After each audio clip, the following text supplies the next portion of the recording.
Dans le quartier pittoresque de Coutureville vivait une couturière énigmatique du nom d'Isabella. Elle était connue pour son talent exceptionnel et ses créations magistrales qui semblaient avoir une vie propre. Un jour, alors qu'elle explorait le marché au tissu, Isabella tomba sur un rouleau de tissu d'une beauté inouïe, réputé pour être mystique et lié au destin de celui qui le porterait. Intriguée par les possibilités infinies que ce tissu offrait, Isabella décida de créer une robe extraordinaire. Elle choisit soigneusement chaque détail, de la coupe aux finitions, et cousit avec une intensité passionnée. Les jours passèrent et la robe prit forme, semblant absorber la lumière environnante comme si elle était dotée d'une énergie mystique.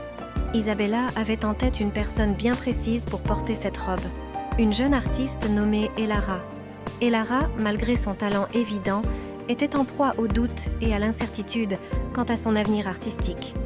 Isabella croyait fermement que cette robe pouvait changer la destinée d'Elara. Lorsque la robe fut terminée, Isabella la livra à Elara avec un sourire mystérieux. Elara, émerveillée par la beauté de la création, décida de la porter lors de sa prochaine exposition artistique. Dès qu'elle l'enfila, elle ressentit une énergie nouvelle, une confiance qui la transcendait. La première exposition d'Elara fut un triomphe. Ces œuvres, portées par la magie de la robe, semblaient vibrer avec une vie propre. Les critiques encensaient son talent, et les visiteurs étaient captivés par la profondeur émotionnelle de ses créations. La robe semblait avoir débloqué un réservoir de créativité en Elara, transformant son art de manière inattendue. Cependant, à mesure que la renommée d'Elara grandissait, la robe mystique dévoilait des conséquences inattendues. Des rumeurs circulaient sur la nature enchantée de la robe, attirant l'attention d'individus avides de pouvoir. Un soir, après une exposition, la robe disparut mystérieusement, laissant Elara désemparée.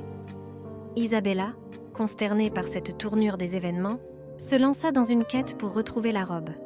Elle découvrit qu'un collectionneur mal intentionné, attiré par la réputation mystique de la création, l'avait volée pour son propre bénéfice. Avec ingéniosité et détermination, Isabella parvint à récupérer la robe, mais pas sans sacrifice. La robe, une fois de retour entre les mains d'Elara, avait acquis une aura encore plus puissante.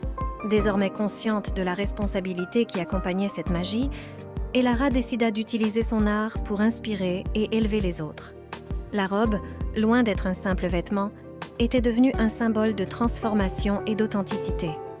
Ainsi, dans le monde captivant de Coutureville, la couturière Isabella et l'artiste Elara démontrèrent que même la magie la plus puissante pouvait être canalisée vers le bien, à condition d'être maniée avec sagesse et amour.